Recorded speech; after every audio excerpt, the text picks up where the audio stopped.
सभी का मैं आभार व्यक्त करता हूँ कि आज आपने मुझे कुछ सेवा करने का अवसर प्रदान किया। भक्ति के अलग अलग अंग होते हैं, उसमें एक अंग है कीर्तन भक्ति, जिसमें भगवान के नाम रूप लीलाओं का हम गुणगान गाते हैं। तो मैं शुक्रगुजार हूँ श्री गौरांग प्रभु, राधा सखी माता जी, विद्यापति प्रभु, पीताम्बर गौरांग प्रभु, माधवानंद प्रभु और सभी आयोजकों का, और ख़ास करके सत्यानंद प्रभु का, कि उन्होंने मुझे ये अवसर प्रदान किया कि मैं भगवान के बारे में कुछ कह सकूं। तो मेरी आप सभी जो वैष्णव है उनसे प्रार्थना है कि आप मुझे आशीर्वाद दीजिए कि सही शब्द सही समय पे निकले और मेरे हृदय में जो कृष्ण प्रेम है उसकी वृद्धि हो, और सभी जो श्रोतागण हैं उनके हृदय में भी जो कृष्ण प्रेम है उसकी वृद्धि हो, कृष्ण के प्रति हम सभी का आकर्षण बढ़े। कहते हैं कि यत्र न विद्यते वक्ता यत्र न विद्यते श्रोता वक्ता किम करिष्यसि, नगनक शपनक देशे वस्त्र किम करिष्यसि। जहाँ पे श्रोता नहीं है वहाँ पे वक्ता क्या कर सकता है, लेकिन अगर वक्ता नहीं हो तो वक्ता को अरेंज किया जा सकता है, और आज आपके सामने उदाहरण है। लेकिन श्रोता नहीं है तो क्या कर सकते हैं उसमें। ये ऐसे ही है जैसे जो दिगंबर साधु है उनके देश में अगर कोई कपड़ा बेचने जाए तो क्या होगा, तो नहीं बिकेगा। तो वैसे ही जो वक्ता है उससे अधिक महत्व जो है श्रोता है उनका है। तो आज का जो विषय लेने वाले थे सत्यानंद प्रभु, वो कृष्ण स्मरणम है। तो इस विषय पे हम थोड़ी चर्चा करेंगे। श्रीमद् भागवतम में 9 प्रकार की जो भक्ति है उसका वर्णन किया है। तो श्रीमद् भागवतम में जो श्लोक है वो मैं कहूँगा, आप मुझे मेरे पीछे दोहराइए। श्रवणम कीर्तनम विष्णु स्मरणम, श्रवणम कीर्तनम विष्णु स्मरणम पाद सेवनम, अर्चनम वंदनम दास्यम सख्यम आत्मा निवेदनम, इति पुंसार्पिता विष्णु भक्तिश्चे नवलक्षणम, क्रियेत भगवती अद्धा तन्मन्नेदमुत्तमम। तो इस जगत में हम बहुत चीज़ें सीखते हैं। तो सीखने का जो प्रथम सोपान है, प्रथम ज्याला मराठीमध्ये पायरी बोलतात, वो क्या है? श्रवणम। कोई भी चीज़ हो, जो छोटा बच्चा है वो भी जब सीखता है बोलने के लिए वो श्रवण करके ही सीखता है। तो वैसे ही भक्ति में जब भी हम सीखते हैं कोई भी चीज़, तो सबसे पहला होता है श्रवण।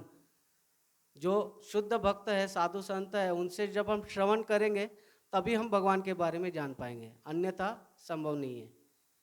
तो सबसे पहले श्रवण महत्वपूर्ण है। लेकिन किसका?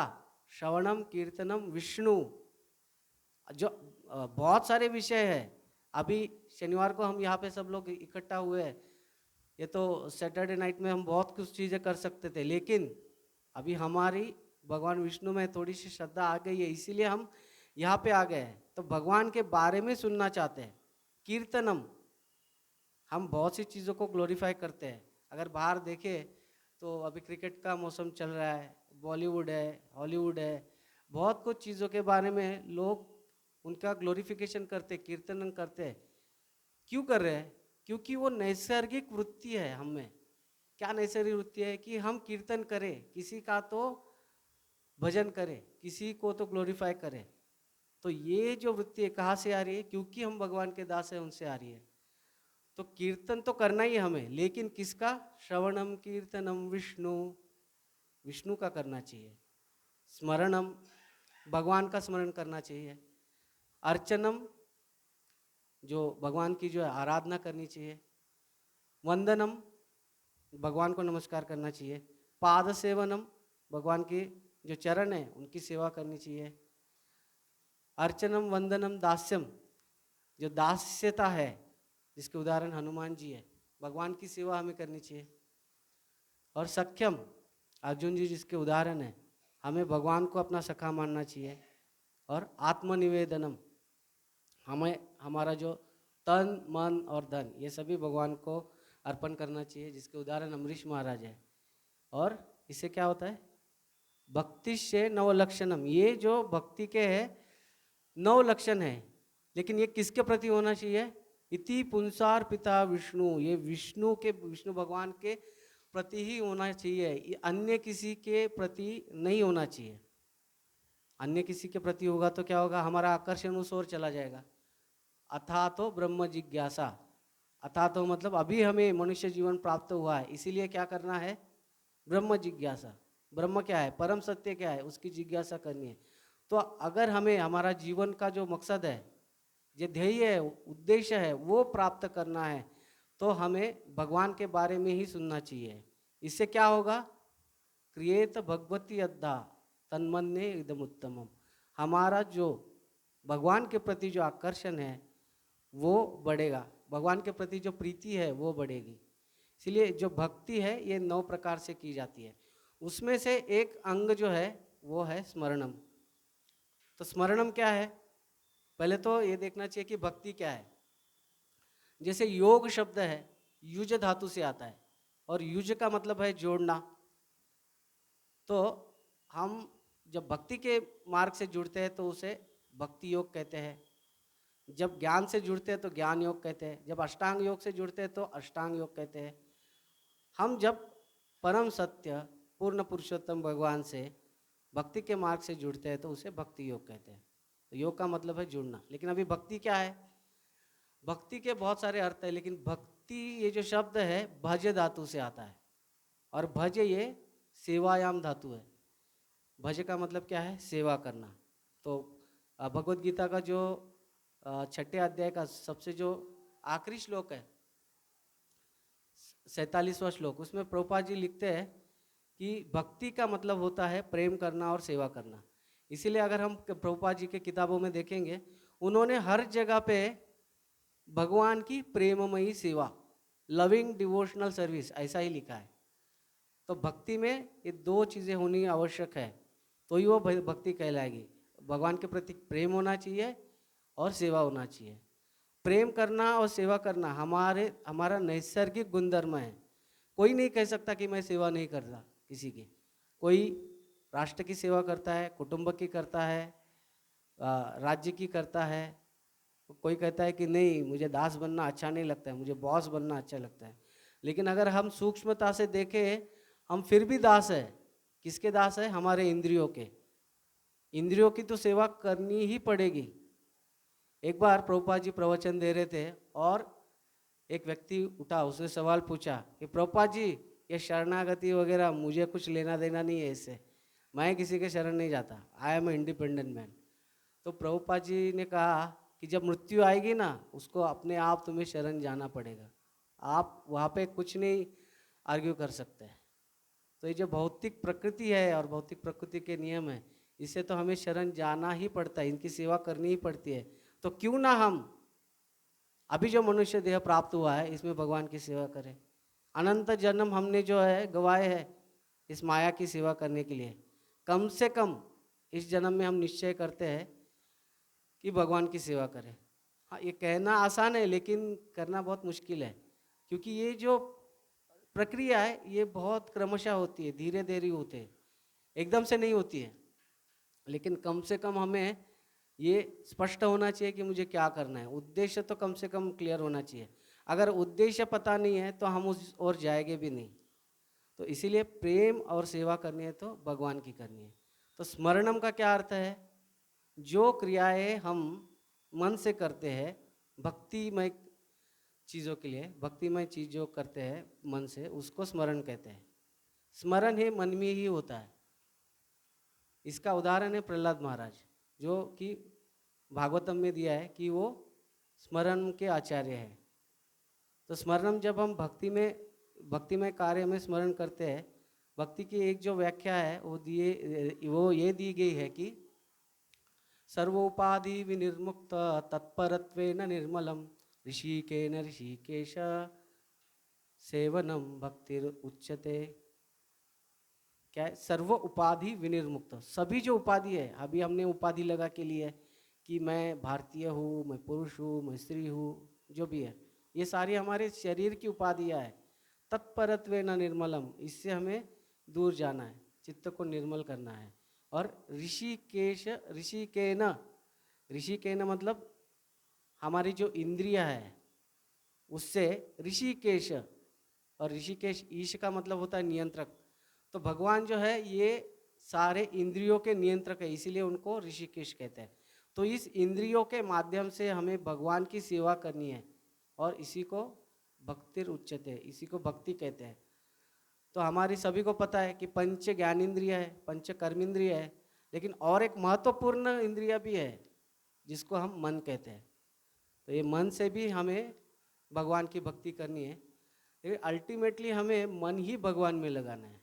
क्योंकि अगर हम मन भगवान में नहीं लगाएंगे तो हमारे जो एक्सटर्नल जो बाह्य इंद्रिय है वो तो भक्तिमय कार्य में रहेंगे, लेकिन हम किसी और जगह पे होंगे। बहुत बार क्लास में टीचर पूछते हैं ना बच्चों को, कहाँ पे हो तुम, कहाँ पे हो तुम मतलब क्या हो, तो उधर ही बैठा है, तो कहाँ पे हो क्यों सवाल पूछ रहे हैं। इसका मतलब तुम्हारा मन कहीं और है।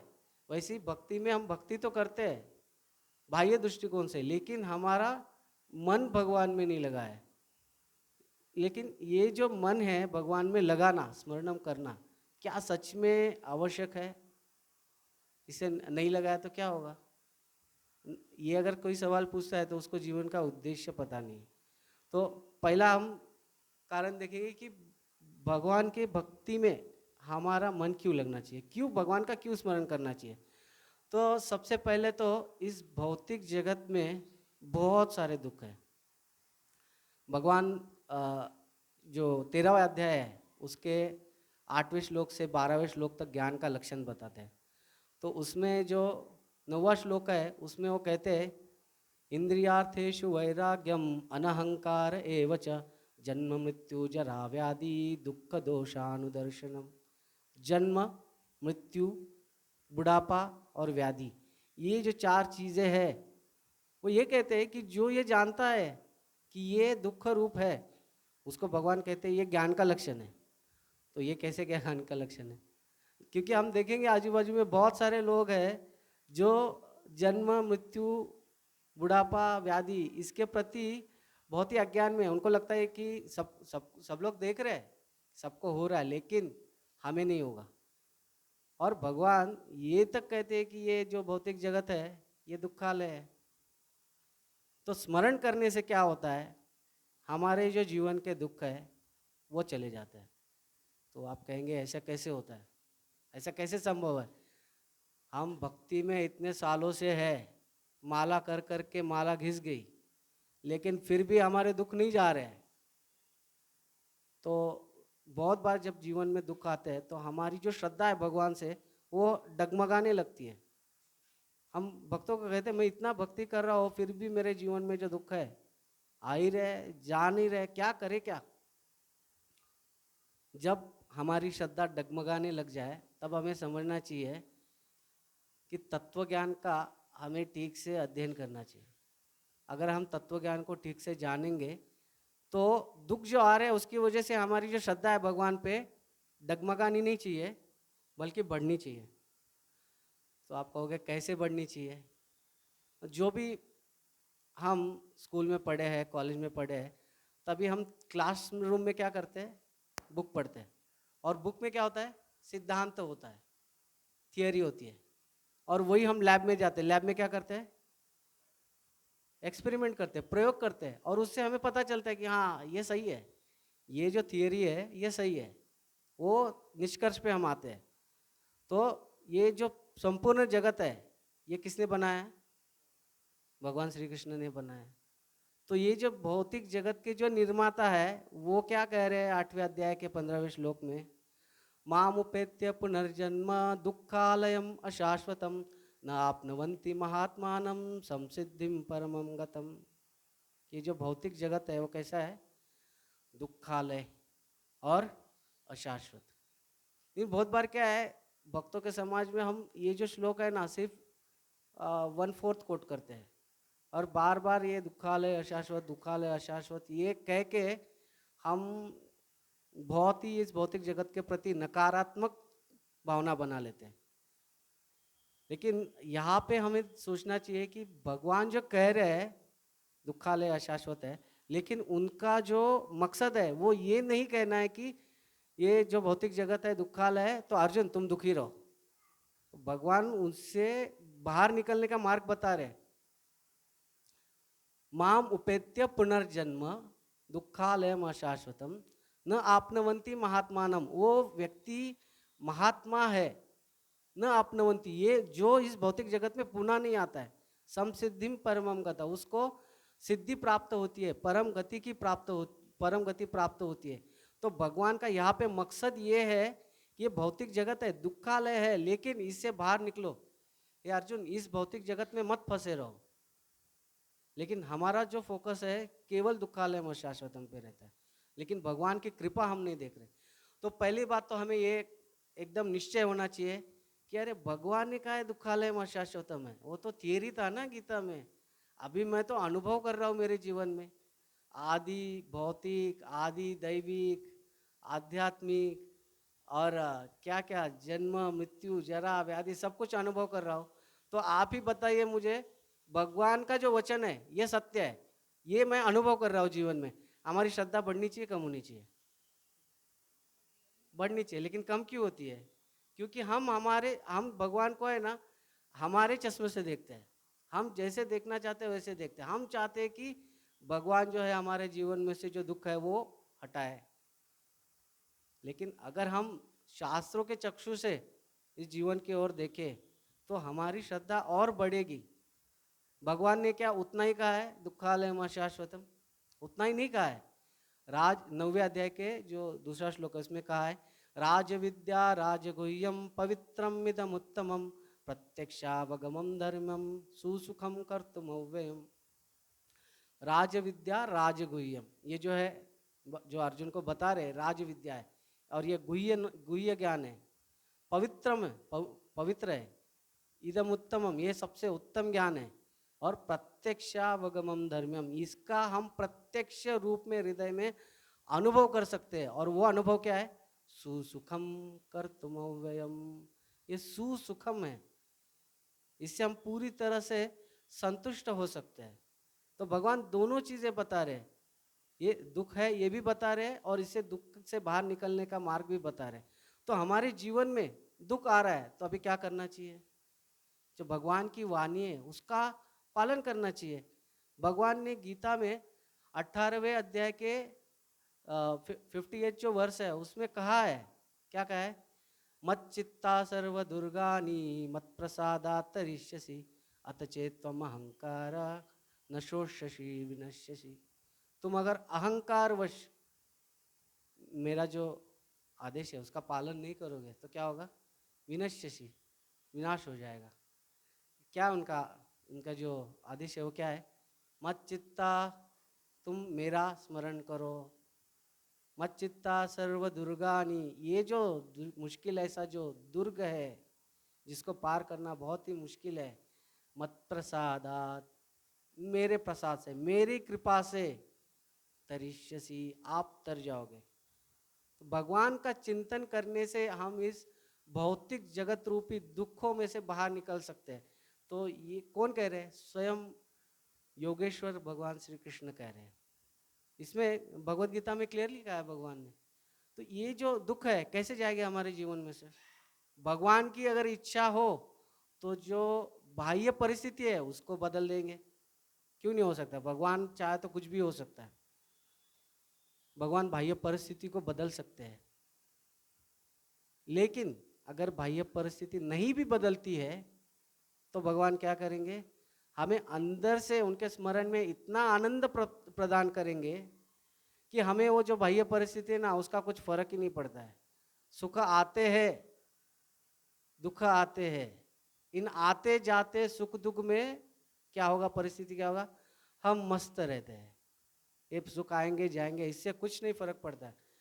हम भगवान के स्मरण में, भक्ति में खुश रह सकते हैं कि भगवान का जो स्मरण है उसमें एक मधुरता है, बाह्य दृष्टिकोण से अगर दुख आता भी है तो भी भगवान हमें उसको टॉलरेट करने का जो शक्ति है, क्षमता है, वो प्रदान करेंगे।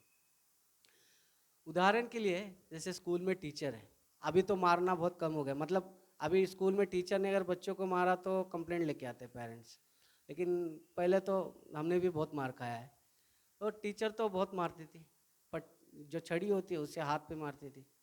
अभी समझो मतलब एग्ज़ाम है या ओरल एग्ज़ाम है, टीचर ने कहा ये पढ़ाई करके आओ, जो नहीं आएगा उसको पनिशमेंट मिलेगा। अभी बच्चा डरा हुआ होता है, बोलता है मैं नहीं जाऊंगा स्कूल में। तो माँ कहती है क्यों नहीं जाओगे? बोलते नहीं, टीचर ने कहा है कि पढ़ के आना है, नहीं तो पनिशमेंट मिलेगा। मैंने तो पढ़ा नहीं है। तो माँ कहती है कि ठीक है बेटा, कुछ प्रॉब्लम नहीं है, जाओ। तो माँ उसको एक चीज़ बताती है और वो बच्चा जाके उधर मार खा के आ जाता है, लेकिन फिर भी उसको कुछ फ़र्क नहीं पड़ता है। तो उसके दोस्त पूछते हैं उसको, अरे तू आया, मार खाया, हम लोग तो यहाँ पे पीड़ा में है और तू तो एकदम खुश है, मार खा के भी खुश है। क्या हुआ क्या? बोलते जब मैं आ रहा था ना स्कूल में, तो मेरे माँ ने ना मुझे हैंड ग्लोव्स दिए थे, तो हैंड ग्लोव्स पहन के मैंने हाथ का आगे कर दिया टीचर के, क्या फ़र्क पड़ता है मुझे, मारने तो कितना मारना है उतना। जो बाकी के बच्चे हैं वो क्या है, पीड़ा में है, लेकिन ये जो व्यक्ति है जिसको माँ ने हैंड ग्लोव्स दिए थे, वो तो खुश है। तो वैसे ही अगर ये टीचर की तुलना हम माया से करें, स्टूडेंट की तुलना हम खुद से करें, और भगवान की तुलना जो है माँ से करें, तो ये माया हमें पीड़ा देगी, ठीक है, कोई बात नहीं। लेकिन भगवान एक हैंड ग्लोव्स देते हैं हमें, और वो हैंड ग्लोव्स क्या है? उनके स्मरण का। अगर उनके स्मरण का अगर हम हमारे चित्त में आवरण रखें तो भौतिक जगत में दुख आएंगे, लेकिन उसका परिणाम हमारे चित्त पे नहीं होगा, क्योंकि चित्त में तो हमारे हरि है ना अभी, जो सभी चिंताओं को हरते हैं। अगर चित्त में हरि है, जिन्होंने हम ऑलरेडी हमारा चित्त हर लिया है, उनके स्मरण में लगा हुआ है मन, तो दुख आके भी क्या करेंगे? ये कहना बहुत आसान है, इतना मतलब ये इसको प्रैक्टिकल उतारना बहुत मुश्किल है, मुझे पता है। लेकिन इसके लिए क्या करना चाहिए? दुख आए उसका राह नहीं देखना है, दुख आने के बाद वो करेंगे, वो उनका रोल करेंगे, लेकिन अभी हमारा रोल हमें करना है। क्या है हमारा रोल? अनन्य चिंतयन्तो माम ये जना पर्युपासते तेषाम नित्य युक्तानाम योगक्षेम वहाम्यहम्। अनन्य चिंतयन्तो माम, हमें भगवान की जो है अनन्य भाव से चिंतन करना है। और योग क्षेम वहाम्यम कौन करेंगे? भगवान करेंगे, सही समय पे करेंगे। अनन्यता से चिंतन करना हमारा काम, और योग क्षेम वाहन करना भगवान का काम। तो जो उनका हेडेक है उनको दे दो ना, हमें क्या करना है? जो हमारा कर्तव्य वो हम करेंगे, और भगवान का जो काम है भगवान करेंगे, क्योंकि उन्होंने तो गीता में वचन दिया है, अभी वो वचन को तो तोड़ नहीं सकते। सिर्फ हमारा कर्तव्य जो है अनन्य चिंतयन्तो माम, ये हमें करना है। तो भगवान दो प्रकार से दुख को हर सकते हैं। पहला तो हमारा जो एक्सटर्नल या बाह्य परिस्थिति है, सिचुएशन है, उसको चेंज करके, या तो उनका स्मरण हमारे चित्त में दे के, जब भी दुख आएंगे, पीड़ा आएंगी, तो भगवान अंदर से स्मरण देंगे, क्योंकि दुख पीड़ा आती है ना, तभी हमें हमारा जो मन है नियंत्रण में नहीं होता है, हमारे मन में क्या विचार आएंगे ये हमें पता नहीं होता है। तब भगवान अगर कृपा करके अंदर से वो स्मरण देना, तो ही स्मरण हो सकता है। उदाहरण के तौर पे समझो एक्सीडेंट हो गया हमारा अचानक से, उसमें पीड़ा में है हम, क्या हम भगवान का स्मरण कर पाएंगे? नहीं कर पाएंगे, क्योंकि शरीर पीड़ा में। लेकिन अगर भगवान की कृपा है तो भगवान अंदर से स्मरण देंगे, और वो जो दुख दर्द है उसको सहन करने की शक्ति देंगे। लेकिन भगवान कब करेंगे? जब हमने जागृत अवस्था में भगवान का स्मरण किया है। अगर हमने जागृत अवस्था में भगवान का स्मरण नहीं किया है, तो भगवान कैसे उनका स्मरण देंगे? तो इस प्रकार से भगवान जो है हमारे जीवन में से जो दुख है वो हर सकते हैं। दूसरा सबसे महत्वपूर्ण चीज़ है जिस पे हमें ध्यान देना चाहिए, कि भगवान के प्रति हमारा आकर्षण बढ़ेगा। क्योंकि हमारा ये मनुष्य जीवन प्राप्त हुआ है भगवान के प्रति प्रेम प्राप्त करने के लिए, अन्य किसी चीज़ के लिए नहीं हुआ है।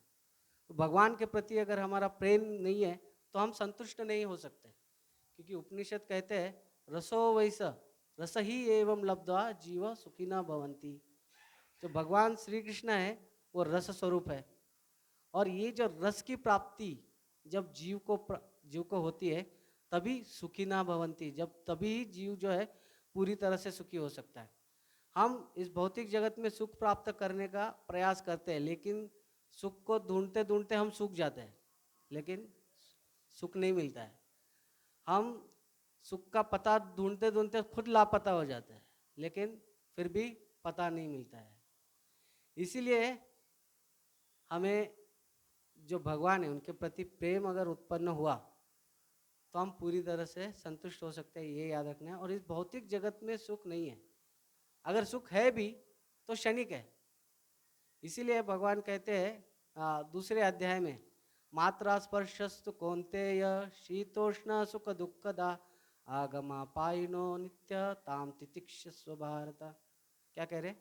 मात्रा स्पर्शस्तु कौन्तेय, जो इंद्रियों के विषय है उसको कहते हैं मात्रा, और इसका जब स्पर्शस्तु कौन्तेय, इसका जब स्पर्श होता है इंद्रियों को, तब क्या होता है? शीतोष्ण दुख सुख दुखदा, हमें अनुभव होता है। क्या अनुभव होता है? शीत उष्ण सुख दुख, ये जो द्वंद्व है भौतिक जगत के, ये अनुभव होते हैं। आगमा पाइनो नित्य, इसका आगमन होता है, और पाइनो मतलब चले जाते हैं, और ये अनित्य है। ताम तितिक्षस्व भारता, और ये भगवान क्या कह रहे हैं? हे भारता, आप इसको तितिक्ष्व सहन करो। तो यहाँ पे एक बहुत ही महत्वपूर्ण सवाल खड़ा होता है कि भगवान कह रहे हैं दुख को सहन करो, सुख भी सहन करो कह रहे हैं, तो सुख कोई सहन करने की चीज़ है क्या? तो सबसे सवाल है, कोई भी उत्तर दे सकता है, सुख को सहन करो ये क्यों कह रहे हैं? जो भी आपको लगता है, सही गलत कुछ नहीं, भगवान क्यों कह रहे हैं कि सुख का सहन करो?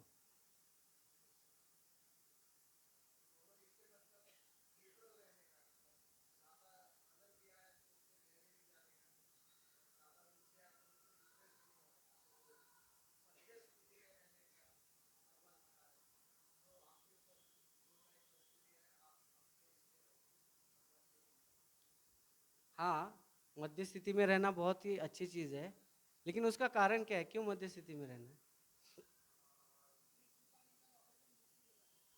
हाँ, ये सही जवाब है। क्योंकि यहाँ पे भगवान क्या कह रहे हैं? आगमा पाइनो अनित्य, ये जो सभी चीज़ें हैं अनित्य है। जब दुख आता है तो हमें दुख देता है कि नहीं? लेकिन जब सुख आता है हमें सुख देता है ना। लेकिन सुख जाता है तभी तभी क्या होता है? अगर हम उसमें ज़्यादा आसक्त है तो ज़्यादा दुख देगा, जितनी ज़्यादा आसक्ति है उतनी ज़्यादा दुख देगा वो। तो जब सुख और दुख दोनों दुख है, कैसे? दुख आता है तभी दुख देता है, और सुख जाता है तभी दुख देता है। इसीलिए भगवान कहते हैं दोनों का सहन करो। तो जो भगवान का जो स्मरण है, चिंतन है, वो करने से हमारा भगवान के प्रति आकर्षण बढ़ता है। और क्यों आकर्षण बढ़ना, उनका स्मरण करना क्यों जरूरी है? क्योंकि मृत्यु के वक्त हमारे कोई भी इंद्रिय काम नहीं आने वाले हैं। हम अभी सेवा कर रहे हैं, बहुत कुछ कर रहे हैं, लेकिन हाथ पैर सब कुछ काम में नहीं आएगा। हम कोने में पड़े रहेंगे, और कोने में पड़े रह के क्या कर सकते हैं? सिर्फ भगवान का नाम जप कर सकते हैं। लेकिन एक स्थिति ये भी आएगी कि हमारा मुंह भी नहीं चल रहा है, तो उस वक्त क्या होगा? उस वक्त केवल हम एक ही चीज़ कर सकते हैं, वो है स्मरण, मन में भगवान का स्मरण। क्योंकि मन एक ऐसा इंद्रिय है, वो कभी शिथिल नहीं होता है, वो हमेशा कार्यरत रहता है। अगर मन में हम भगवान का चिंतन स्मरण करेंगे तो हम भगवत धाम जा सकते हैं। क्योंकि जो सबसे मेन कंडीशन भगवान ने रखा है वो क्या रखा है? स्मरण करना। भगवान ये नहीं कहते, जपन नहीं कहते, लेकिन भगवान कहते हैं स्मरण। ये स्मरण जब हम पूरे लाइफ टाइम करेंगे तो ही हम भगवान के पास जा सकते हैं। तो 8वें अध्याय में 5वां श्लोक है, सभी को पता होगा, सभी लोग मेरे साथ एक साथ दोहराइए। अंतकाले च मामेव स्मरन् मुक्त्वा कलेवरम यह प्रयाति स मद्भावम याति नास्ति अत्र संशय। यहाँ पे भगवान क्या कह रहे हैं? अंतकाले च मामेव, जो अंतकाल में, मामेव केवल मेरा, स्मरण मुक्त्वा कलेवरम, स्मरण करते हुए मुक्त करता है। क्या मुक्त करता है? कलेवरम मतलब देह। यह प्रयाति स मद्भाव, वो मेरी भाव की प्राप्ति करता है। याति नास्ति अत्र संशय, इसमें कोई भी संशय नहीं है। यहाँ पे भगवान स्वयं कह रहे कि जो स्मरण करता है वो मेरी भाव की प्राप्ति करता है। तो ये स्मरण करना क्यों जरूरी है? मैं आज ही परम पूज्य राधा स्वामी महाराज का लेक्चर सुन रहा था, उसमें वो ये कहते हैं कि जो भी हम, जिस भाव में हम रात को सोते हैं ना, उसी भाव में सुबह उठते हैं। तो जिस भाव में हम आंखें बंद करते हैं उसी भाव की प्राप्ति होती है। तो अगर हमें भगवान के भाव की प्राप्ति करनी है तो हमें भगवान का ही स्मरण करना पड़ेगा, क्योंकि उसके आगे के श्लोक में भी भगवान कहते हैं यम यम वापि स्मरण भाव त्यजेत्तंत कलेवरम तम तमे वेति कौन्तेय सदा तद्भाव भाविता। यम यम वापि स्मरण भाव, जो जो भाव का तुम स्मरण करोगे, त्यजेत अंत कलेवरम, जब अंतकाल में तुम्हारा देह जब मुक्त होगा, वो जो स्मरण करोगे उसी भाव की तुम प्राप्त करोगे। सदा तद्भाव भाविता, और जो तुमने सदा भाव अपने हृदय में रखा है। अंतकाल में कोई स्मरण करना आसान है? कोई कहेगा भगवान ने अच्छा कहा है अंतकाले च मामेव, अभी तो मैं कुछ करता नहीं हूँ, सीधा डायरेक्ट अंत समय आएगा ना, तभी बंदूक रख दूंगा सर पे, हरे कृष्णा, खत्म। ऐसा नहीं होता है, लेकिन क्योंकि भक्ति ये केवल एक एक्सटर्नल एक्टिविटी नहीं है, but it is attraction of our heart. हमारे हृदय का जो आकर्षण है वो कहाँ पे, ये महत्वपूर्ण है। तो मृत्यु के वक्त वो नहीं याद आएगा, भगवान का चिंतन स्मरण नहीं होगा, संभव ही नहीं है। और मृत्यु के वक्त अगर हमें कुछ चोट भी लगती है तो भगवान का स्मरण होता है क्या? ये हमें पूछना चाहिए खुद को।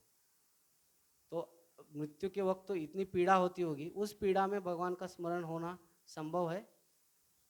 नहीं संभव है। इसके लिए हमें लाइफ टाइम प्रैक्टिस की जरूरत है, अभ्यास करने की जरूरत है। इसीलिए भगवान जो आगे का श्लोक है 8वें अध्याय का जो 7वां श्लोक है, उसमें क्या कहते हैं?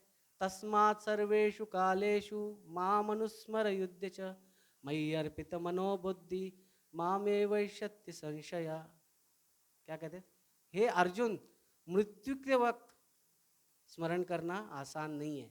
यहाँ पे भगवान स्वयं कह रहे हैं, इसीलिए तस्मात् सर्वेषु कालेषु, तुम सभी काल में, माम अनुस्मर युद्ध च, मेरा स्मरण करो और युद्ध करो।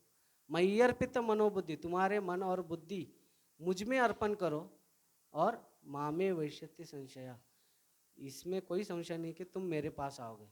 तो यहाँ पे तो भगवान कह रहे कि सदा सर्वदा सभी काल में भगवान का स्मरण करना चाहिए, चिंतन करना चाहिए, मन और बुद्धि भगवान को अर्पण करना चाहिए। क्या आपको लगता है ये संभव है, आसान है? संभव है क्या? आसान नहीं है। इसीलिए भगवान को ये पता है कि अर्जुन के मन में ये सवाल आएगा, इसीलिए उसके अगले श्लोक में ही 8वें श्लोक में उत्तर पहले ही दे देते हैं। ये मेरा बहुत ही पसंद का श्लोक है, ये सब लोग मेरे पीछे दोहराइए। अभ्यास योग युक्तेन चेतसा नान्यगामिना परमं पुरुषं दिव्यं याति पार्थ अनुचिंतयन्। अभ्यास क्या है? Constant practice. योग युक्तेन, योग युक्त होके, जुड़कर, किससे? परमं पुरुषम दिव्यम, जो परम पुरुष है और जो दिव्य है, उनसे जुड़कर क्या करना है? चेतसा नान्य गामिन, गामिन मतलब इधर उधर जाना, न अन्य, इधर उधर जाने मत दीजिए। किसको? चेतसा, चित्त को, मन को यहाँ वहाँ मत जाने दीजिए। कैसे? अभ्यास से और योग युक्त होके किस पे ध्यान करना है? परमम पुरुषम दिव्यम, और याति पार्थ अनुचिंतन, हे पार्थ तुम इस प्रकार से मेरा अनुचिंतन, बार बार चिंतन करो। तो हम जब भगवान नाम का जप करते हैं तो क्या करते हैं रोज? यही तो करते हैं, बैठ के हम भगवान का चिंतन करते हैं। हमारा मन यहाँ वहाँ जाने लग जाए तो फिर से क्या करते हैं? फिर से खींच के लाते हैं। ये क्या कर रहे हैं हम? प्रभुपाद ने हमें ये अभ्यास दिया है। प्रभुपाद के अगर हम जो उपदेश है, जो इंस्ट्रक्शन है, उसका पालन करें तो प्रभुपाद जी हमें आदत डाल रहे हैं धीरे धीरे, ताकि हमारा जो मन है पूरी तरह से कृष्ण में लगे और मृत्यु के पश्चात हम भगवत धाम में जाए। मृत्यु के पश्चात का छोड़ो, मृत्यु के पश्चात तो बहुत दूर की बात है, लेकिन इसी देह में रहते हुए अभी अगर हमारा मन भगवान में पूरी तरह से लग जाए, तभी ऐसी अवस्था में भी हम परम आनंद की अनुभूति कर सकते हैं इस देह में रहते हुए। तो कृष्णा कॉन्शियसनेस या कृष्ण भावना जो है, ये कोई अदर वर्ल्डली प्रॉमिस नहीं है। कोई तो अलग जगत है, वो भी है, लेकिन अदर वर्ल्डली मतलब क्या? कुछ धर्म ऐसे होते हैं, आपको जो भी प्राप्त होगा ना, वो सब अगले जन्म में, नेक्स्ट लाइफ, जन्नत में आपको प्राप्त होगा, हेवन में प्राप्त होगा। लेकिन यहाँ पे क्या? तो हमारे जो वैदिक शास्त्र कहते हैं कि जीवन मुक्ति प्राप्त होगी। इसी देह में रहते हुए भी हमें जो भगवान के प्रति जो रस है, वो उसका आदान प्रदान हम भगवान के साथ कर सकते हैं। तो ये जरूरी है कि भगवान का हम चिंतन स्मरण अभ्यास से करें, योग युक्त होके करें, और हमारी चेतसा नान्यगामी, हमारी जो चेतना है उसको यहाँ वहाँ नहीं भागने दे। चेतना यहाँ वहाँ तो जाएगी, ऐसा नहीं कि नहीं जाएगी। तो डायरेक्ट डिवोशनल सर्विस जो है, भक्ति के जो प्रमुख अंग है, श्रवणम कीर्तनम स्मरणम, ये जो कर रहे हैं, तभी तो हम भगवान का चिंतन कर सकते हैं। ठीक है, थोड़े बहुत मात्रा में मन को खींच के लाके, लेकिन जब हम इस भौतिक जगत में जाते हैं तो भगवान का चिंतन कैसे हो सकता है, स्मरण कैसे हो सकता है? ये सवाल जो है अर्जुन ने भगवान को पूछा है 10वें अध्याय के 17वें श्लोक में। यहाँ पे अर्जुन क्या पूछते हैं? कथम विद्या अहम योगिन त्वाम सदा परिचिन्तयन् केषु केषु च भावेषु चिन्त्योषि भगवन् मया। कथम विद्या अहम योगिन, ये भगवान को योगी कह रहे हैं अर्जुन। वो क्यों कह रहे हैं देखते हैं अभी। भगवान को योगी कह रहे हैं, कथम विद्या अहम योगिन त्वाम सदा परिचिन्तयन्, तुम्हारा जो मुझे सदैव चिंतन करना है, केषु केषु च भावेषु, तुम्हारे भाव का जो चिंतन स्मरण करना है, चिंत्योषि भगवान मया, इसका चिंतन मैं कैसे कर सकता हूँ इस भौतिक जगत में रहते हुए।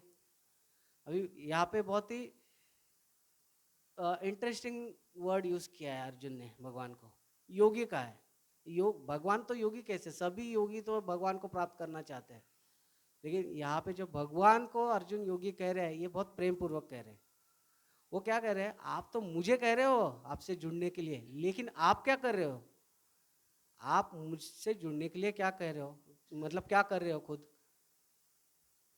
इसीलिए अर्जुन कहते हैं योगी, आप योगी हो, आप तो मुझसे जुड़ने से क्या कर रहे हो बताओ, और मुझे ये भी बताओ कि मैं आपका चिंतन इस भौतिक जगत में कैसे करूं।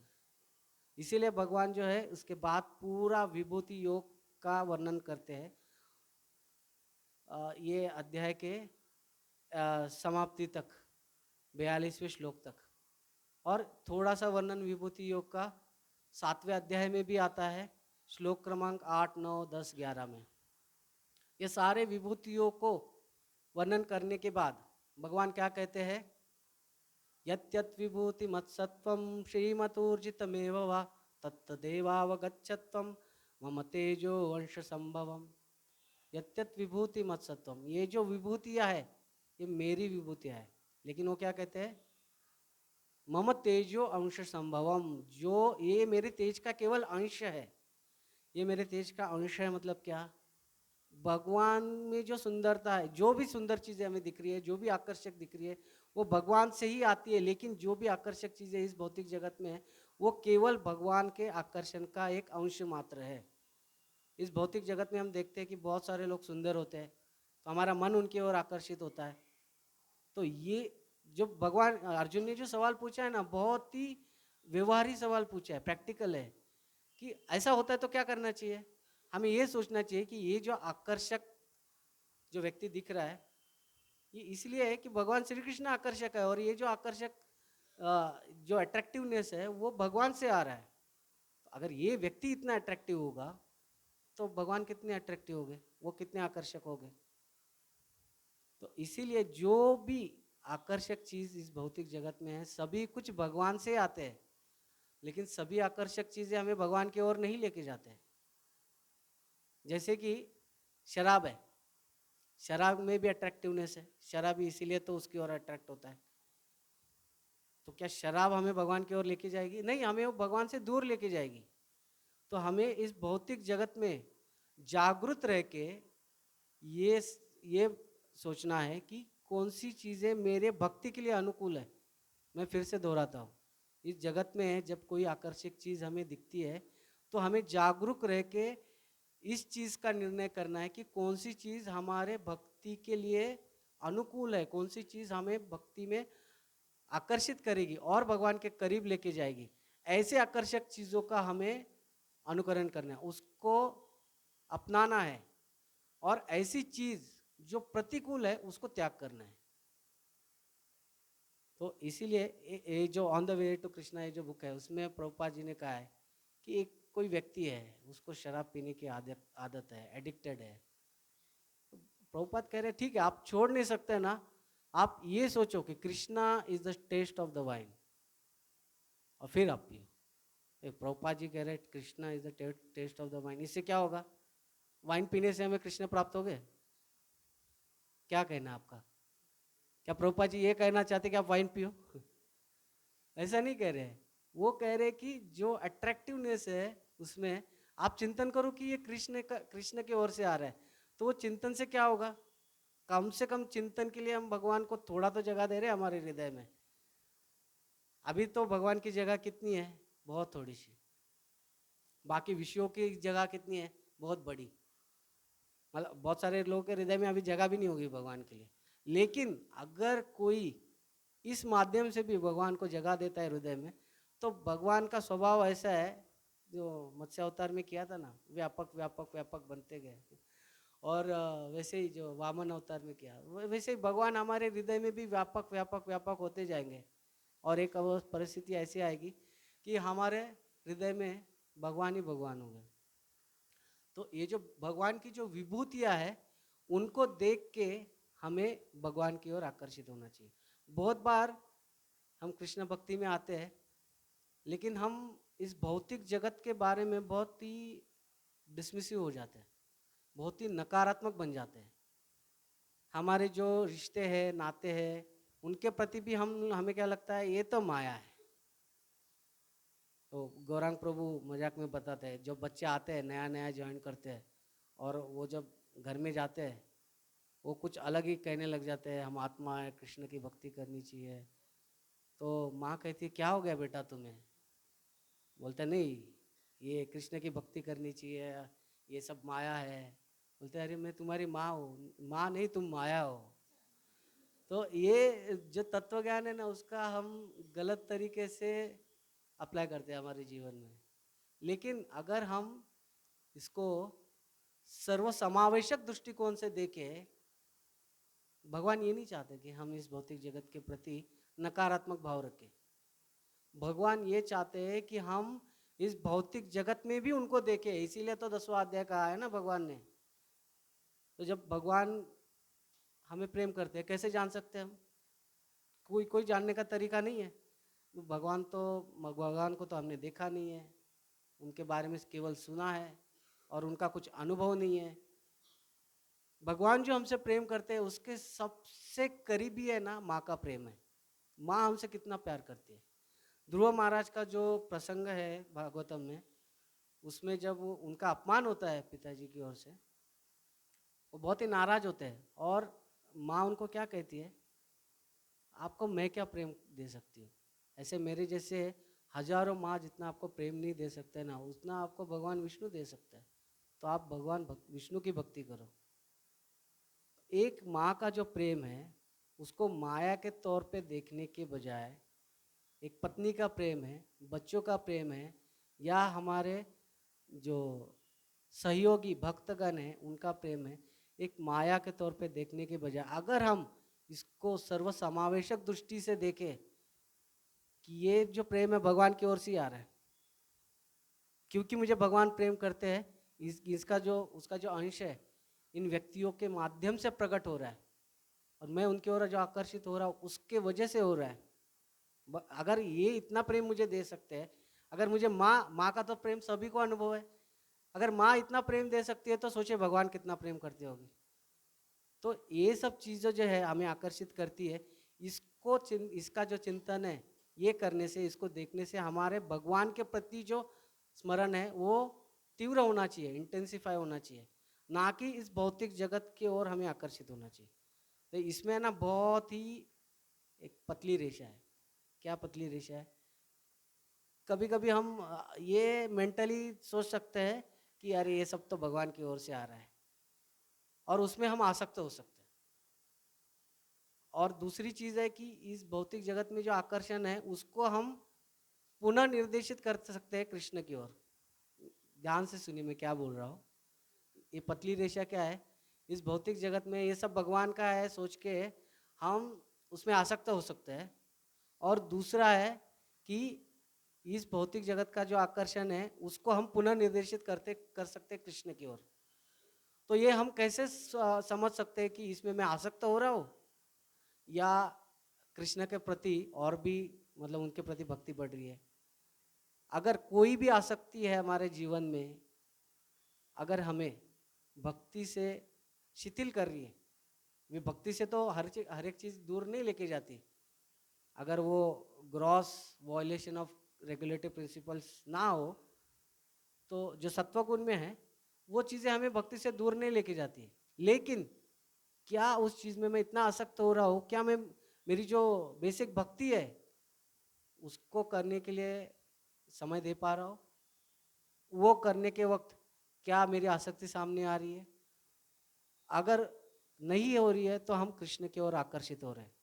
लेकिन अगर जो भौतिक चीज़ है ये हमारा इतना समय ले रही है कि हमें भक्ति करने के लिए टाइम ही नहीं है, और हम पूरी तरह से चिंतन उसी का कर रहे हैं, भौतिक चीज़ों का, तो ये सही नहीं है। इसीलिए भगवान जब बता रहे विभूति जो भी आकर्षक है मुझसे आता है, तो हमें उसको पुनः निर्देशित करना चाहिए कृष्ण की ओर। हे भगवान, ये जो भी आकर्षक चीज़ है ये आपके ओर से आ रही है, तो कृपा करके मेरा आकर्षण आप में बढ़ाइए। ये चीज़ में इतना आकर्षण है तो आप कितने आकर्षक होंगे। तो इस प्रकार से हमें भगवान का स्मरण करना चाहिए। और किस प्रकार से स्मरण कर सकते हैं? असहाय होकर। हम जब असहाय होंगे तब हम भगवान का स्मरण कर सकते हैं। असहायता से कैसे कर सकते हैं? बहुत सारे लोग हैं ना, क्या सोचते हैं, God help those who help themselves. भगवान उसी को मदद करते हैं जो खुद की मदद करता है। ये जो कहावत है बहुत बार है ना नास्तिकता के तौर पे ली जाती है। असहाय भगवान हमें कब सहाय करेंगे? जब हम असहाय होंगे। और हमें असहाय कैसे बनना है? भगवान की सहायता लेने से। क्या कहा मैंने? भगवान हमें सहाय कब करेंगे? हम असहाय होंगे तब। और भगवान हमें सहाय कब करेंगे?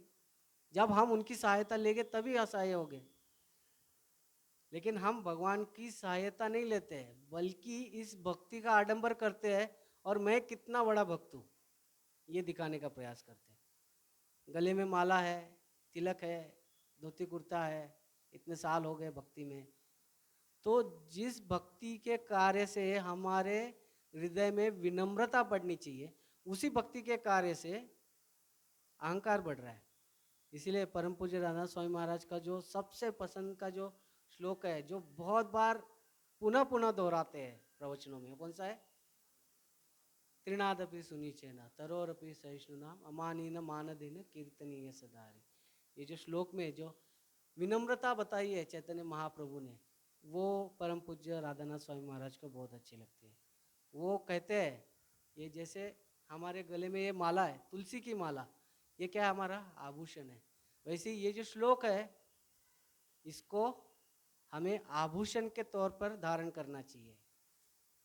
लेकिन इस धर्म के मार्ग में भी हम क्या कहते हैं, वो गाना है ना, देवा हो देवा गणपति देवा, तुमसे बढ़कर कौन, यहाँ तक ठीक है, तुमसे बढ़कर कौन, आप तो बहुत बड़े हो, आप तो महान हो, और तुम्हारे भक्तगणों में आगे क्या है, हमसे बढ़कर कौन। मतलब धर्म को भी हम आधार करके क्या कर रहे हैं, अहंकार बढ़ा रहे हैं, जबकि धर्म का कार्य क्या है, भक्ति क्यों कर रहे हैं, जो अहम भाव है इससे मुक्त हो, अहम ममेती के भाव से मुक्त हो।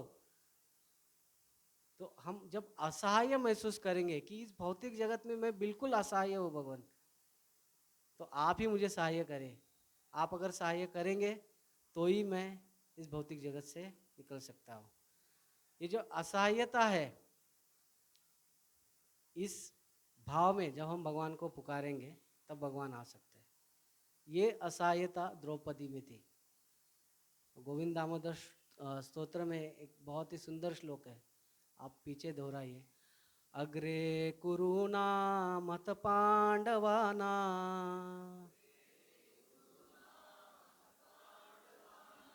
दुःशासनेन ऋतवस्त्रकेश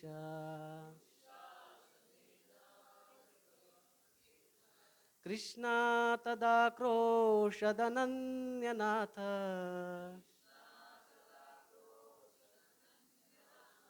गोविंद दामोदर माधवेति।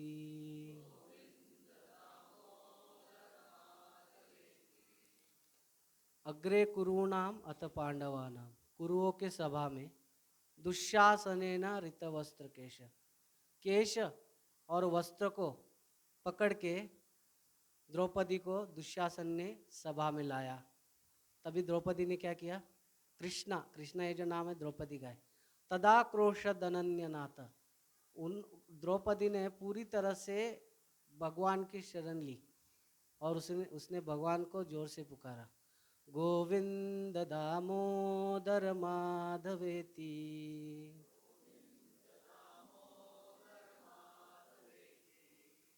द्रौपदी ने जब पूरी तरह से असहाय होकर भगवान को पुकारा तब भगवान गए। जब काफ़ी दिनों के बाद भगवान के साथ चर्चा चल रही थी रानियों की, तभी उन्होंने कहा कि भगवान आप बहुत देरी की आपने जाने के लिए, आप इतने देर से क्यों गए। तो द्रौपदी ने तो पहले पुकारा था आपको। तो भगवान बोल रहे थे, भगवान ने कहा कि मैं राह देख रहा था। क्या राह देख रहे थे, अभी देखिए, मैं अगर रथ लेके जाता तो बहुत टाइम लगता, गरुड़ को लेके जाता तो भी टाइम लगता, तो इतने सबसे जल्दी पहुंचना था ना मुझे द्रौपदी के पास, तो मैं वाहन ढूंढ रहा था, तो वो वाहन ही नहीं मिला मुझे। फिर बाद में आप कैसे गए, बोले जो द्रौपदी के अश्रु थे ना उस पर आरूढ़ होके गया। जब द्रौपदी ने सच में अश्रु बहाकर मुझे पुकारा तब मैं गया, क्योंकि मेरे भक्तों के पास पहुंचने के लिए मुझे सबसे जो जलद वाहन है वो क्या है, भक्त के अश्रु। द्रौपदी ने जब असहाय होकर पुकारा तब भगवान गए। हम असहायता इस भौतिक जगत में अलग अलग रूपों में अनुभव कर सकते हैं। पहली असहायता है दुख, ये जो हमारे जीवन में मृत्यु है उसको याद करके। वो आज ही मैं परम पूज्य राधा स्वामी महाराज का प्रवचन सुन रहा था, उसमें उन्होंने कहा मृत्यु का भय सभी को होता है। ये मृत्यु को अगर हम सजगता से याद रखेंगे तो हमारी जो भक्ति में तीव्रता है हमेशा बनी रहेगी। महाराज जी ने कहा उसमें, जब भी सुबह उठता है ना हमें याद रखना चाहिए कि मेरे पास है ना एक ही दिन है आज का, रात के 12 बजे मैं मरने वाला हूँ।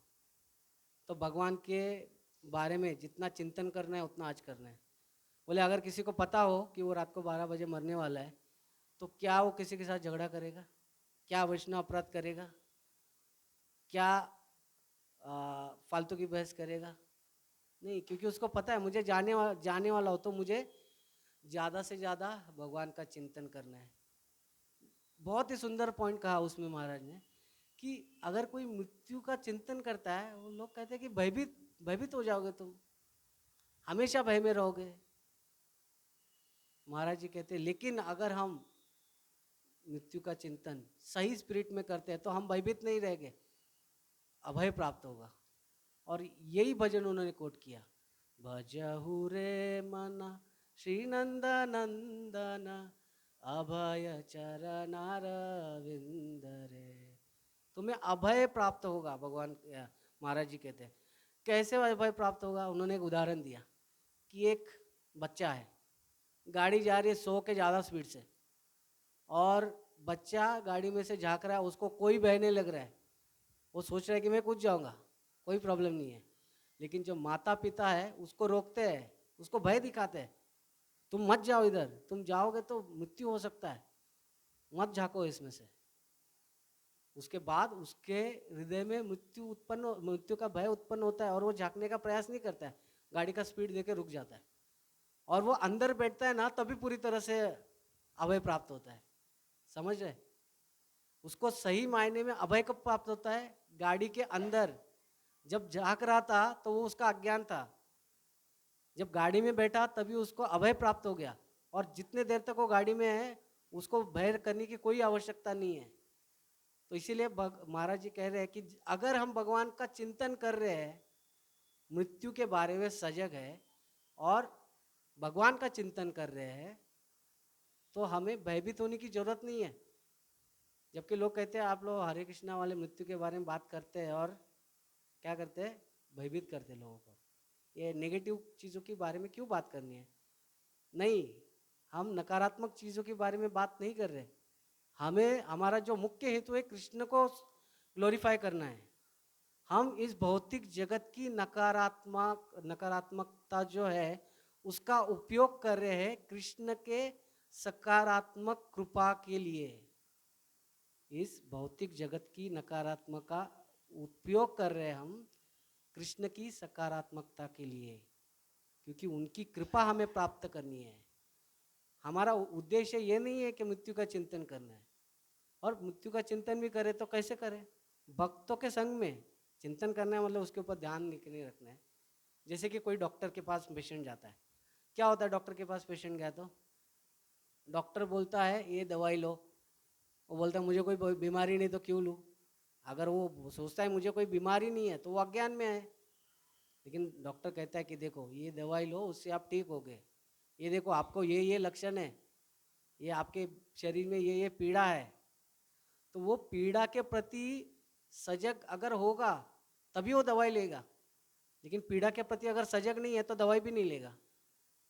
तो सजग होना चाहिए दुख के प्रति, लेकिन प्रेम किससे करना है? भगवान के प्रति। स्मरण किसका करना है? मृत्यु का स्मरण नहीं करना है, स्मरण तो भगवान का करना है। सिर्फ मृत्यु की सजगता होनी चाहिए। और जब व्यक्ति एक सत्वगुण में होता है तभी उसका सही सही उसको लाभ होगा। क्योंकि भगवान 14वें अध्याय के 17वें श्लोक में कहते हैं, सत्वा संजायते ज्ञानम रजसो लोभ एव च प्रमाद मोहो तमसो ज्ञान प्रमाद मोह तमसो। जो तमोगुण है उससे क्या प्राप्त होता है? प्रमाद मोह भवतो ज्ञानमेव च, उससे अज्ञान प्राप्त होता है। क्या? अगर व्यक्ति तमोगुण में है, प्रमाद मोह और अज्ञान में है। अगर व्यक्ति रजोगुण में है तो लोभ प्राप्त होगा। अगर व्यक्ति सत्वगुण में है, सत्वा संजायते ज्ञानम, ज्ञान प्राप्त होगा। कैसे? अगर मृत्यु के बारे में जो तामसी व्यक्ति है उसको कहा गया, वो क्या कहेगा? वैसे भी मरना है ना, जाने दो मैं सोता हूँ। तो वो क्या करेगा? चादर लेके सो जाएगा। अभी तो गर्मी के दिन बढ़ गए, एसी लगा के सो जाएगा। वैसे भी मरना है ना, क्या करना है? और जो रजोगुणी व्यक्ति हो, क्या रजसो लोभ है बच्चा, वो अधिक लोभी हो जाएगा। अरे 4 दिन की जिंदगी है, मस्त में बिताओ ना, एंजॉय करो, वैसे भी मरना ही है ना। तो वो लोग क्या समझते हैं जो रजोगुण में है, जो जीवन है कैसा है? आइसक्रीम के जैसा है, पिघलने से पहले खा जाओ। लेकिन जो सत्वगुण में है, सत्वा संजायते ज्ञानम, उससे ज्ञान उत्पन्न होता है। और पहले हमने देखा 13वें अध्याय में भगवान ने जो ज्ञान के लक्षण बताए, 9वें श्लोक में क्या कहा है? जन्म मृत्यु जरा व्याधि दुख दोषानुदर्शनम। वो व्यक्ति ये अनुभव करता है कि जन्म मृत्यु बुढ़ापा और व्याधि ये दुख रूप है, उसके प्रति सजग होता है। तो ये जो ज्ञान प्राप्त होता है साधुओं के संग में, तब वो हमारे लिए मानसिक तौर पर हानि करने वाला नहीं होगा. It will not be psychological damaging, but it will be spiritually uplifting experience. ये हमें अध्यात्म में उन्नत करने वाला अनुभव हो सकता है. तो पहली चीज देखी, असहाय होना है. असहाय कैसे हो सकते हैं? मृत्यु का स्मरण करके. दूसरा, अनर्थों को याद करके. अनर्थों को याद करके भी कभी असहाय हो सकता है क्या? हो सकता है. ये जो मेरे अनर्थ है मुझे इतना सता रहे है कि ये भगवान आप ही ले सकते हो, मुझ में ये शक्ति नहीं है. तो उससे हमारी विनम्रता बढ़ती है. और ये अनर्थों को बारे में देखिए, फिर से मैं दोहरा रहा हूँ कि उस चीज़ का हमें स्मरण नहीं करना है, चिंतन नहीं करना है, उसके बारे में सजग रहना है.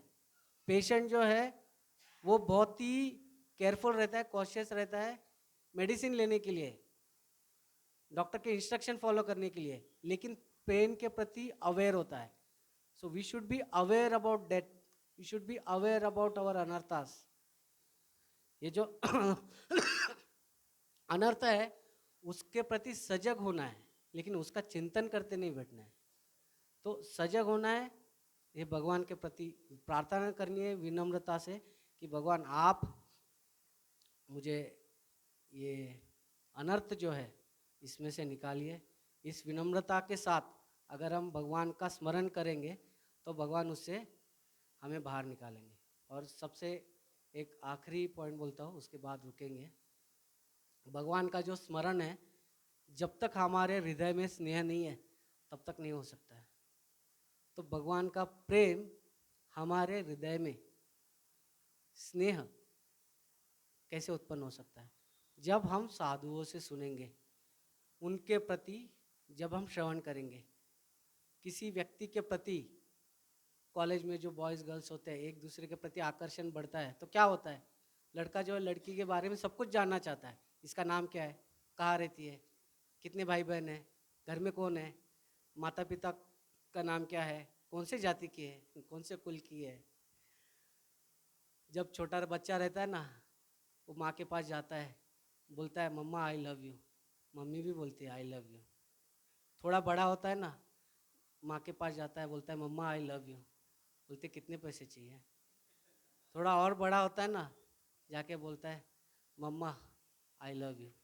कौन है, कहाँ रहती है, बता दे. और थोड़ा बड़ा होता है ना, बोलता है मम्मा आई लव यू. मैंने कहा था तुझे इससे मत शादी करना, मेरा सुना नहीं तूने. और जब बड़ा होता है ना, माँ के पास आता है, प्रेम से बोलता है मम्मा आई लव यू. मैं किसी भी पेपर पे साइन नहीं करूँगी. तो हमारा जो भगवान के प्रति प्रेम है कैसे बढ़ेगा? जब तक हम भगवान के बारे में नहीं जानेंगे, नहीं चिंतन करेंगे, नहीं स्मरण करेंगे, श्रवण नहीं करेंगे साधुओं से, तब तक उनके प्रति प्रेम जागृत नहीं होगा.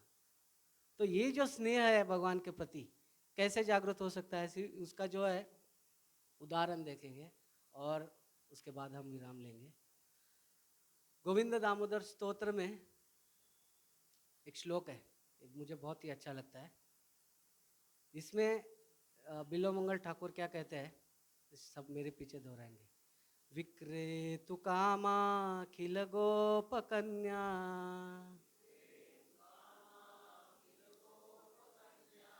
मुरारी पादार्पित चित्त वृत्ति,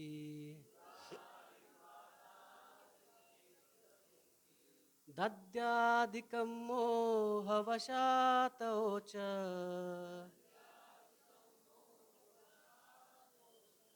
गोविंद दामोदर माधवेति.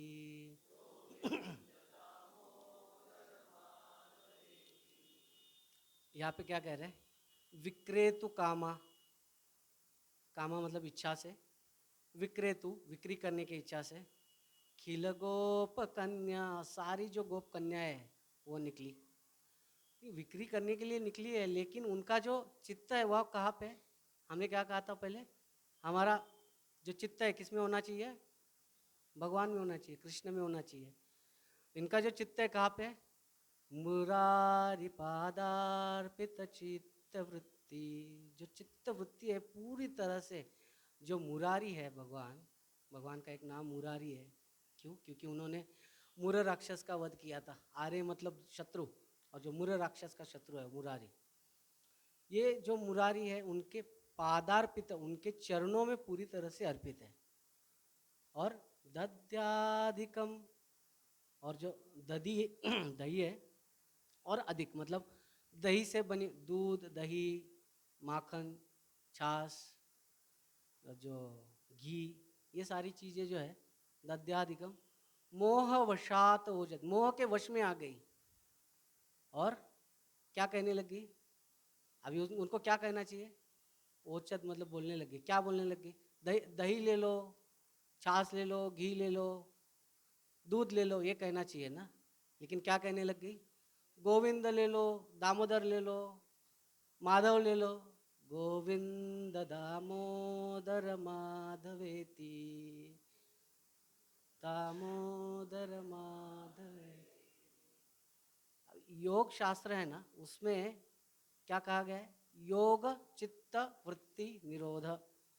योग शास्त्र में चित्त वृत्ति को निरोध करना ये सबसे महत्वपूर्ण माना गया है। और उससे क्या होता है? तथा दृष्टे स्वरूपे अवस्थानम, उसके वजह से स्वरूप में हम स्थित हो जाते हैं। लेकिन यहाँ पे क्या कह रहे हैं कि दद्याद, ये जो मुरारी पादार पित चित्त वृत्ति, चित्त वृत्ति जो है वो मुरारी के चरणों में अर्पण हो गई, और उससे तथा दृष्टे स्वरूपे अवस्थानम, उससे जो है सिद्धि प्राप्त होती है और मोह से व्यक्ति बाहर निकलता है योग में। लेकिन ये भक्ति योग में उल्टा हो जाता है। क्या है? मोह वशात उचत, मोह में पड़ जाते हैं। हाँ, ये जो मोह है, ये भी जो है, ये योग जो है वो साधारण नहीं है, ये अंतरंग योग है, योग माया का योग है। इस भौतिक जगत में माया की ओर देख के व्यक्ति मोहित हो जाता है, लेकिन अध्यात्म में, भक्ति में माया की ओर देख के नहीं, जो भगवान की जो महानता है उसका जब उसको विस्मरण हो जाता है, उसके उसके पश्चात जो उसका संबंध जो है और आदान प्रदान भगवान के साथ जो शुरू होता है, उसके कारण वो मोह में पड़ जाता है। दद्याधिकम मोह वशात हो जाए, और वो गोविंद दामोदर माधव ये कहने लग गई। तो इस प्रकार से इतने सुंदर सुंदर चीज़ें हमारे जो आचार्य है उन्होंने लिख के रखी है भगवान के प्रति, जिसकी वजह से हमारा चित्त भगवान की ओर आकर्षित होता है, हम उनका स्मरण कर पाते हैं। और ये स्मरण करने से सबसे बड़ा लाभ क्या होगा? भगवान कृष्ण के प्रति हमारी प्रीति बढ़ेगी, और इस जीवन में ही हम परम सुख की अनुभूति कर सकते हैं, और देह त्याग के बाद हम भगवान के धाम में जा सकते हैं। तो संक्षिप्त में आज हम देखेंगे क्या चर्चा की। सबसे पहले देखा नवविधा भक्ति कौन सी है, उसमें स्मरण का क्या महत्व है, स्मरण का क्या अर्थ होता है। उसके पश्चात हमने देखा कि स्मरण क्यों करना है, इस भौतिक जगत के जो दुख है उससे बाहर निकलने के लिए। तो भगवान इस भौतिक जगत के दुखों का निवारण कैसे करेंगे? दो तरीके से कर सकते हैं। जो बाहरी सिचुएशन है उसको बदल के भी कर सकते हैं, या तो आंतरिक स्मरण कर सकते हैं। उसके पश्चात हमने देखा कि और क्या महत्वपूर्ण कारण है, भगवान का प्रेम प्राप्त करना, ये महत्वपूर्ण कारण है। भगवान का प्रेम प्राप्त अगर हम करते हैं तो ही हम पूरी तरह से संतुष्ट हो सकते हैं, अन्यथा नहीं।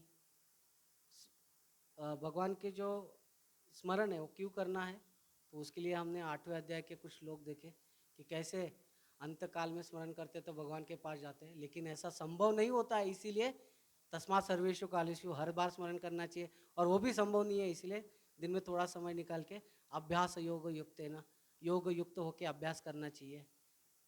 और भगवान का चिंतन कैसे कर सकते हैं, यही सवाल अर्जुन ने भगवान को पूछा है।